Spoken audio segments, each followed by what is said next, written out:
Halo rekan, welcome to Investor Channel. Channel ini akan membahas mengenai hukum dan investasi. Jadi sebelum jauh kita membahas mengenai hukum dan investasi, kita akan membahas terlebih dahulu mengenai kepengacaraan. Hari ini saya, Maulana, beserta rekan saya, Nicholas, ingin mendiskusikan lebih lanjut mengenai pengacara, bagaimana membangun kantor, apa struggle yang kita hadapi. Nah, yang penting, kita ingin kasih tahu bahwa kita sudah mulai membangun kantor ini sejak 5 tahun yang lalu ya bro ya? Iya bro. Jadi kurang lebih di umur kita 27-an ya. Under 30 itu bro. Under 30 bangun kantor yang Februari nanti sudah 5 tahun. Dengan segala kisah yang kita hadapi, kita ingin berbagi kepada teman-teman yang di luar sana.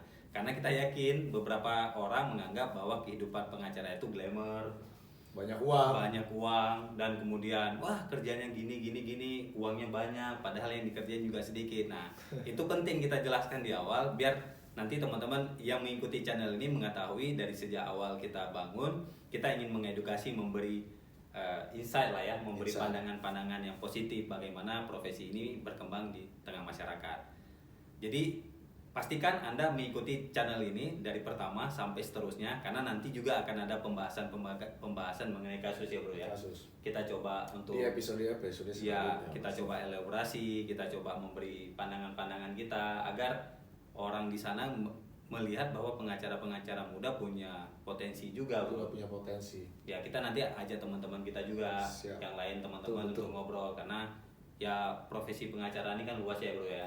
Teman-teman kita yang lain yang di luar sana tentu kita ajak agar kita bisa sharing lah ke masyarakat bagaimana pengacara itu dan struggling apa yang dihadapi, dan kemudian ya dinamikanya cukup banyak lah ya. Cukup banyak Di kantor pengacara. Oke, mungkin gua mulai dulu ya bro ya. Siap. Gua Boleh mulai bro. Jadi Gimana tuh? gua kan ngelihat profesi pengacara ini kan sampai hari ini ya boleh dibilang rame ya bro ya. Rame maksudnya apa nih bro? Banyak orang yang jadi pengacara atau gimana bro? Kerasa aja ya bro. Kerasa ya. Dari dulu kita misalkan kita pernah kerja dulu di kantor orang, magang, kemudian disumpah. Iya. Itu kan prosesnya kayaknya waktu itu nggak terlalu ramai kali kan. Kita ketemu orang di pengadilan kayaknya itu aja kan bro ya. Tapi terakhir ini kan wajah-wajah baru kan banyak. Iya, banyak.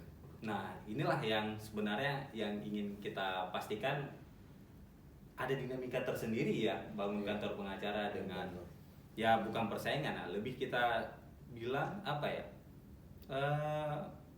saking banyaknya orang tentunya pasarnya harus mengikuti ya.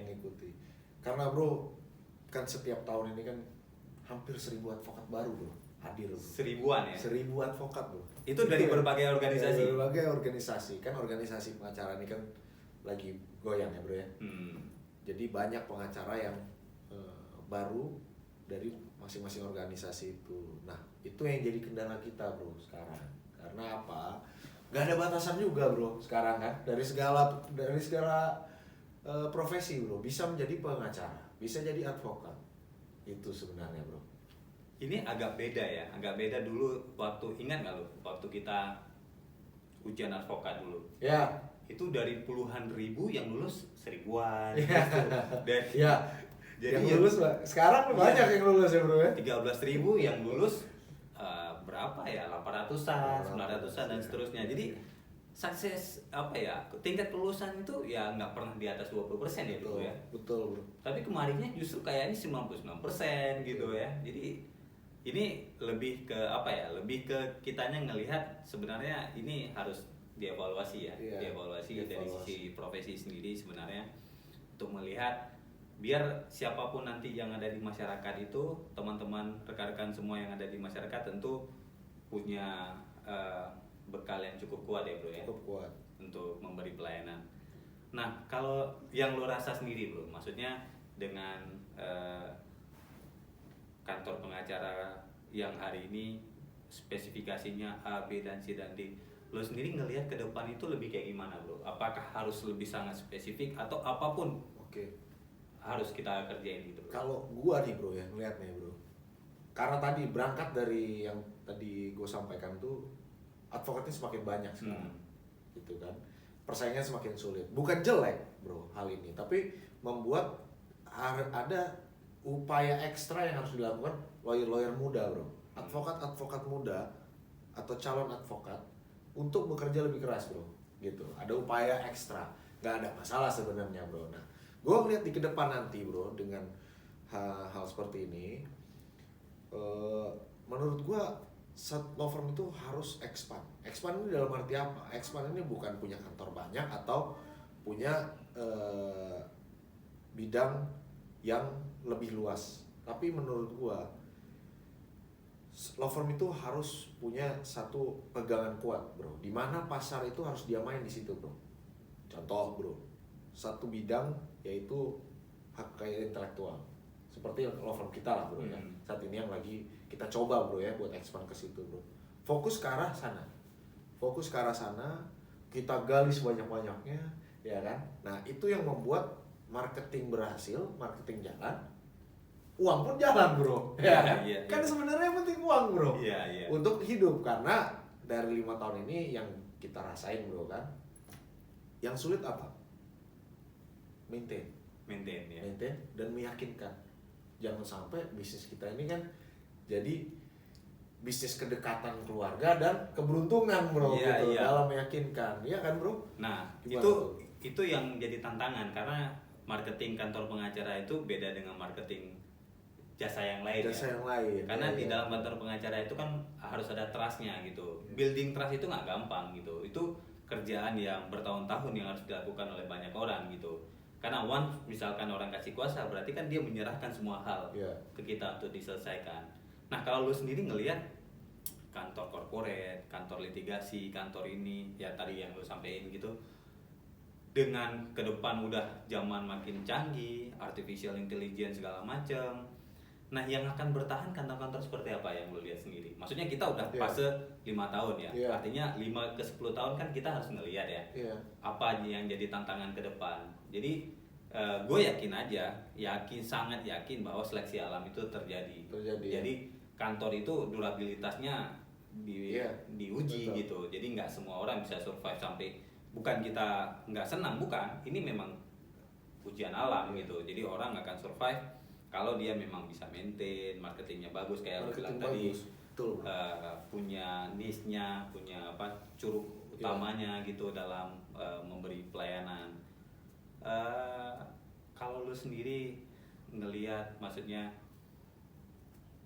makin sulit nggak ya untuk 5-10 tahun ke depan gitu? 10 tahun jujur akan semakin sulit bro, gitu. Cuman kita nih punya satu keuntungan, kita sudah mulai duluan gitu, gitu. Nah, kan dengan minimnya segala pengalaman dibanding lawyer senior kan yang lain tuh bro, lawyer senior yang tentu aja mungkin mereka nggak tahu bro gitu kan, struggle-nya gitu sekarang ini untuk lawyer yang muda bro. Walau kita sebenarnya kan nakut-nakutin bro ya kan, lawyer muda ini, aduh jangan bikin kantor, jangan buka kantor gitu kan. Nah tapi gue lebih mengencourage supaya mereka nih dengan pengalaman yang lebih minim daripada pengacara senior yang lain, harus meningkatkan kualitas bro.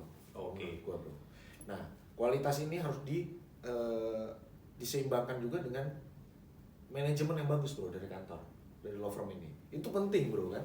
Manajemen kantor ini penting sekali bro, karena itu berpengaruh ke marketingnya. Beberapa teman-teman kita yang yang nggak berhasil survive biasanya masalah di situ ya. Iya, manajemen itu kan bro, gitu. Karena gue yakin aja, maksudnya kalau ngerjain case itu ya praktis semua orang bisa ya. Lebih mudah kan daripada menghadirkannya pekerjaan kan. Iya bro. Kalau ngerjain buat apa, semua bisa dikerjain yang dibuat. Maksudnya betul. Sejauh itu memang pekerjaan-pekerjaan hukum dan tidak melanggar ketentuan ya pasti bisa dikerjain kan gitu bro. Nah paling seringnya teman-teman ya karena mismanagement tadi gitu, akhirnya banyak kantor di soft lah yang jadi manajemen yang bagus gimana sebenarnya bro? Kalau law firm menurut lo ya? Kalau gue lihat sih sebenarnya kan nggak ada yang patokan ideal ya, nggak ada one size fit all, nggak ada. Jadi nggak mungkin semua hal itu lebih yang gini yang versi yang enggak. Tapi semaksimal mungkin manajemen ini harus efisien. Efisien. Ya, kenapa efisien? Karena pertama pengalaman kita bangun di 2017 yang lalu ya, bangun di 2017 yang lalu kan sesuatu yang sangat minim ya. Jadi kita membangun suasana yang efisien. Artinya gini, dari pertama kita dapat kerjaan, maintain kerjaan, komunikasi bagus dengan klien, kemudian dari fee-nya kita atur untuk bisa kita bagikan bulanan seperti apa gitu sehingga pekerjaan itu selesai. Nah, komunikasi antar para partner dengan associate. Nah, ini harusnya nggak punya sekat ya. Iya. Kenapa nggak punya sekat? Karena kantor pengacara itu kan para profesional ya, para profesional. Jadi para profesional itu ya, saya itu belum tentu lebih pintar dari kamu. Iya. Nah, harus ada itu ya bro ya. Iya, artinya bisa aja gue ngerti nih tentang satu hal, atau di yang lain gue ngerti sedikit. Iya. Yang lu sendiri yang ngerti lebih banyak. Iya, Itu kan iya. harus bisa di manage gitu. Iya, Jadi manage kantor pengacara itu tidak hanya manage soal duit, manage klien, manage pengetahuan itu penting. Pengetahuan ya. Ya, jadi mungkin gua nggak ngelihat itu jadi soal, tapi lu dengan pengalaman lu dan kemudian dengan bacaan lu ngelihat itu jadi soal. Iya. Nah, inilah yang hasilnya kita elaborasi, yang nantinya kita deliver ke klien itu lebih bagus gitu. Nah, Betul, bro. lu ngelihat sendiri akhir-akhir ini kerasa nggak kalau klien itu maksudnya lebih lihat dari sisi pricing daripada sisi kualitas? Pricing ya. Iya. Itu benar sih bro. Kalau menurut gua nih pricing nih juga jadi masalah sebenarnya. Rahasia umum kalau menurut gua nih. Semua pengacara tahu lah yang di pengadilan mana paham gitu kan. Pricing ini jadi masalah karena apa? Yang pertama ada yang maintain dengan kualitas mereka dengan harga yang mahal. Yang kedua ada yang memang memainkan pasar. Memainkan pasar dalam arti apa? Harga ini jauh bro, di bawah pasaran. Itu yang menurut gua agak sulit bro. Apa yang gua udah maintain, misalkan klien gua udah berapa tahun lah gua maintain, ternyata ada pengacara baru, ya kita nggak bisa salahin juga karena itu haknya kan memilih dengan harga yang lebih murah bro. Kualitas kita nggak tahu lah gitu kan. Selama lu nggak bisa mempertahankan kualitas lu, hilang bro. Hilang ya. Itu bro. Jadi kalau menurut gua pricing ada yang jadi masalah itu sekarang persaingan itu yang nanti lawyer-lawyer muda menjadi masalah bro. Karena lawyer-lawyer muda ini akan ketabrak dengan pengacara yang banting harga. Nggak salah banting harga bro, nggak ada hukumnya. Itu loh sebenarnya. Jadi yang kita jadi masalah. Tapi kalau banting banget itu gimana cara survive-nya gitu ya? Maintain kantor. Ya bayar itu operasional. itulah bro kan. Kalau kita bicara pricing mungkin nanti di segmen-segmen selanjutnya kita bicara mengenai pricing bro kan. Ya kalau kita banting bro, harga kita bro dengan harga jauh di bawah pasar, kasarannya misalkan lah pasaran 100 juta bro, ya kan, dia pasang harga di angka 20 juta. Wah. Gimana bro? Wow. Jalannya bro kan itu sangat jauh. Kalau oke lah kalau di angka ya masih di bawah 70, sedikit 80 ya masih. itu masih nggak apa-apa, orang mikir kualitas. Tapi kan kalau di bawah begitu kan udah nggak masuk akal bro. Iya kan, itu yang sama ini jadi masalah kita gitu kan. Aduh, Akhirnya orang lebih ya nggak apa-apa deh, coba aja dulu. coba aja dulu Padahal gitu kan. Jadi makanya ini jadi kayak bisnis kedekatan keluarga dan keberuntungan gitu kalau menurut gua ya. Nah ya itu kendala-kendala lah ya bro ya, sama ini yang kita lihat buat lawyer muda yang mau buka kantor sebenarnya nggak perlu takut gitu, asal yang tadi kita udah bahas kualitas dan manajemen harus seimbang gitu kan. Jadi gue menarik tadi yang lu sampaikan soal pricing itu. Kenapa? Karena lagi-lagi banyak pitching yang kita ikutin juga. Maksudnya kalau dulu ya bicara soal beauty contest itu kan komponennya nggak harga, betul. Nah betul.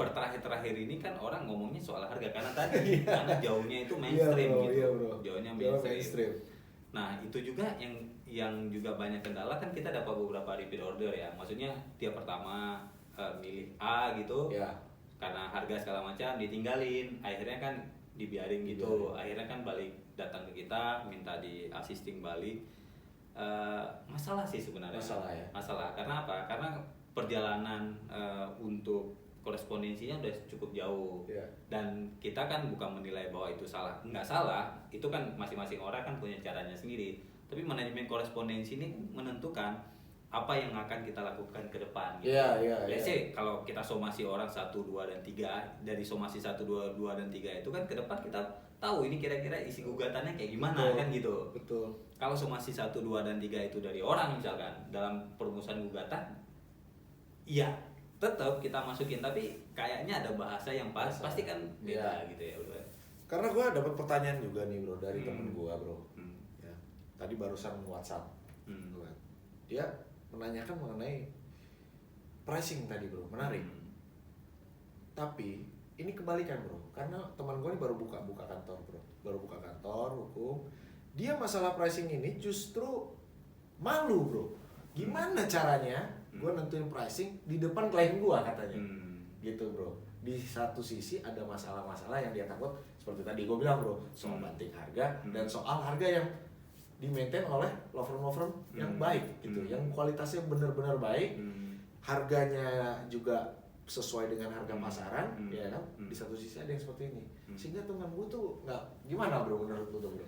Nggak berani gitu bro. Ya itu harga. kan persis kayak kita kejadian di 2017 yang dulu ya. Di awal-awal kita membangun bisnis ini, tapi itu semua bisa teratasi dengan rasional. Jadi sensible cost itu kan harus kita breakdown di depan klien. Kenapa kita meminta sekian gitu? Misalkan let's say dengan satu gugatan itu kita membutuh waktu sidang 15-20 kali bro.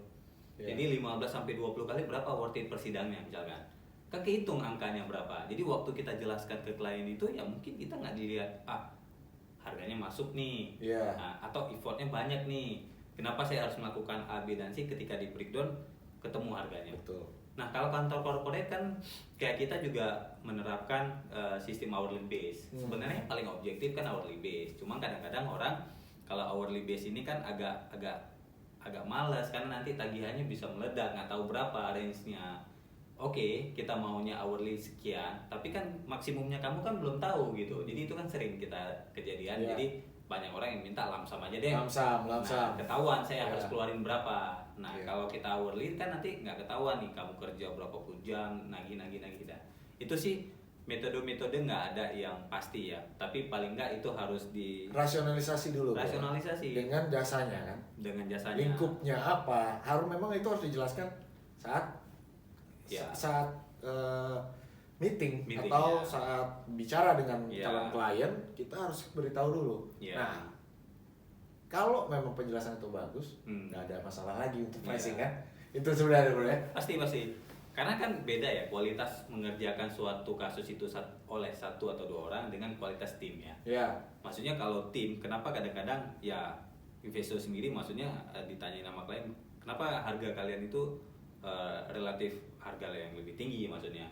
Ya kita bilang kita ngerjainnya kan tim, as a team gitu. No worries lah, kamu nggak perlu khawatir. Apapun yang kita lakukan kita semua tim, semua orang tahu persoalannya kayak gimana. Jadi hasilnya adalah hasil elaborasi di antara tim semua, nggak satu orang one man show gitu kan enggak gitu.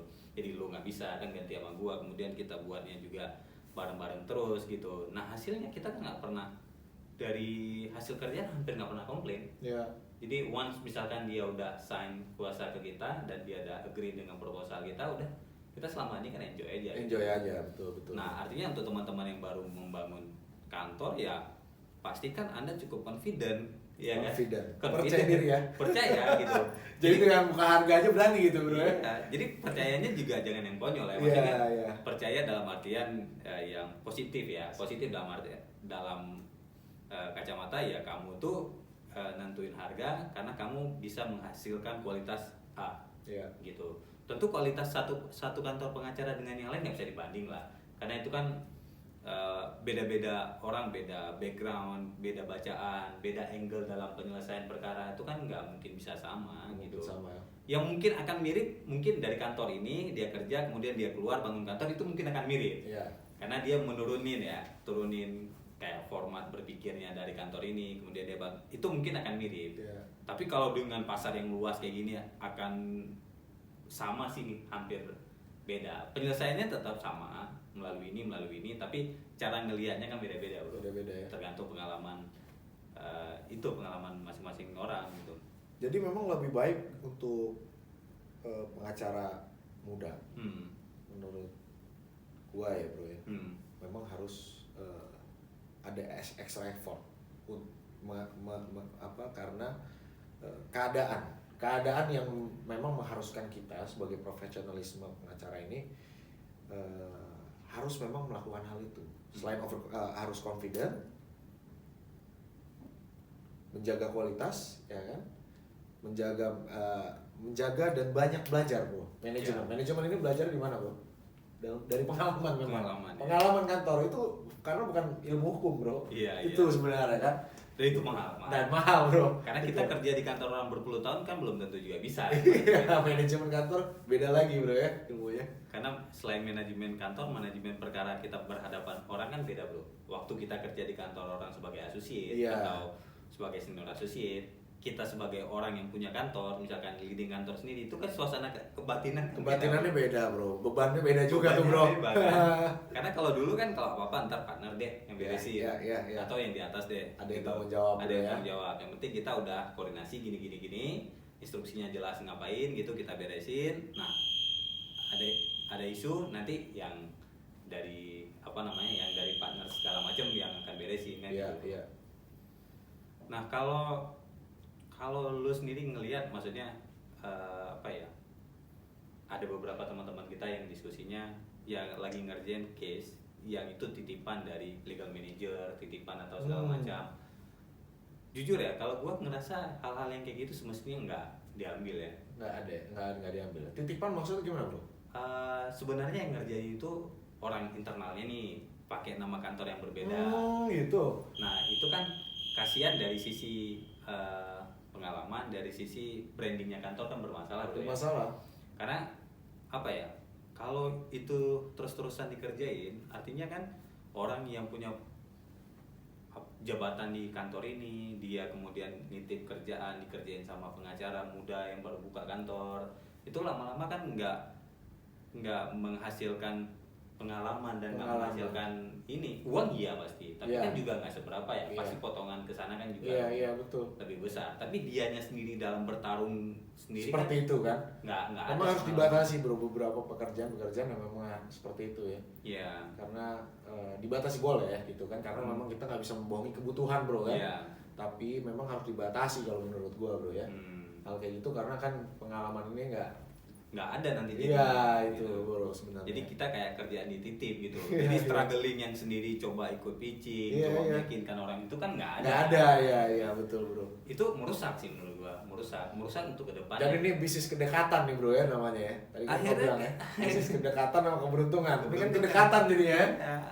Jadi menghalangi juga, bro, kesempatan untuk seperti kita ini untuk ikut pitching. Iya. Persis. Oke, bro. Bukan maksud membatasi membatasi rezeki orang, tapi kasihan aja karena yang baru gini, objektifnya adalah kita membangun portfolio ya. Jadi bukan banyak bukan banyak kasus kemudian banyak kasus kemudian kita makin pintar, bukan itu.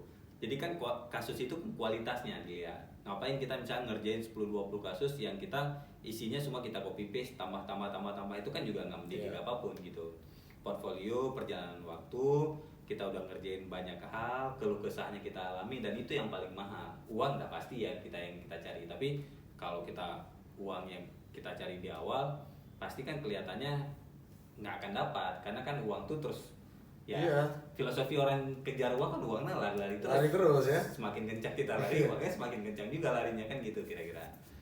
Nah, apa pesan lo nih buat teman-teman yang baru mau merintis atau ya hari ini ngerasa bahwa sudah cukup confident untuk bangun kantor? Pesan lo apa? Kalau cukup confident, gas.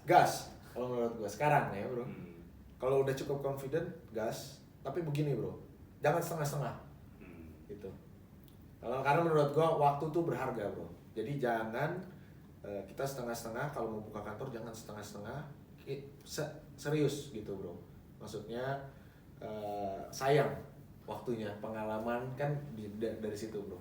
Dan tadi seperti yang gue bilang, K1 mau buka kantor, di situ ada ilmu lain, ilmu hitam, jadi seperti kayak ilmu manajemen, manajemen kantor, ilmu lo sosialisasi dengan orang itu ada di situ, bro. Gitu, bro. Kita baru bisa belajar di situ, gitu, bro. Karena kalau ilmu hukum ya dari pengalaman kerja di kantor sebelumnya ya pasti kan seperti itu, bro. Dari koneksi-koneksi kan, itu udah keluarga. Begitu sih bro. Kalau konfiguran gas. Gaspol. Menurut Gitu. gua gaspol. Ya, Oke. kalau gua sih berharap gini ya, teman-teman yang baru ingin merintis misalkan, pastikan bahwa ada sesuatu yang kalian cukup yakin itu akan menghasilkan uang. Misalkan punya klien potensial, tapi ingat jangan pernah curi klien dari kantor lama, itu jangan. Ya. Itu etika bekerja, kita nggak boleh gitu. Nah, pastikan kita dapat klien potensial dan kita sudah cukup yakin bahwa kita bisa ngerjain itu. Kalau mau mulai yang lebih besar, oke, hajar. Kalau mau mulai yang lebih kecil dulu ya, untuk bangun branding di awal, hajar juga gitu. Intinya nggak ada format yang lebih ini lebih bagus, sana lebih bagus, enggak. Pasti ya yakinkan bahwa ketika kalian keluar dari satu tempat membangun kantor baru sendiri, ya secara pendapatan nggak berkurang. Kalau sama ya is okay lah. Tapi kalau berkurang 100% kan itu kasihan gitu. Kasihan. Nah, Nanti aja itu sih ya. iya. Bro. Itu mending apply untuk kerja jadi legal manager di kantor yang lain gitu ya. Atau cari-cari yang lain gitu. Atau tes. Sedikit juga saingan kita nanti kan. Iya. Bro. Bisa. Enggak, bercanda semua viewers. Ya, gitu rekan, video singkat kita, sharing kita. Jadi ke depan Pertama ya. pastikan semua rekan untuk mengikuti channel ini, follow kalau memang merasa bahwa cukup relevan, relate, unfollow kalau memang nggak cukup relate, jadi bebas, mau ngapain juga bebas. Jadi intinya kita akan berbagi segmen ya, beberapa segmen ke depan untuk menceritakan di awal mungkin soal pengacara, yang ke depan mungkin lebih teknis ya. Iya. Lebih teknis sampai bahas kasus, pengalaman kita, agar apa? Agar ya kita maunya orang-orang nggak memulai pengalaman yang pahit seperti kita lagi bro. Ya. Maksudnya ya kalian harus lebih canggih gitu, kalian harus lebih kuat. Ya kami aja di umur 27 berani bangun dan masih survive, nekat modalnya. Nah kita yakin juga banyak orang-orang yang udah jauh lebih sukses dari kita juga bro. Maksudnya kalau bisa saling berbagi, kenapa enggak? Ayo kita coba elaborasi berbagi biar semua orang berkembang gitu. Terima kasih telah menonton channel ini. Selamat. Salam Investo.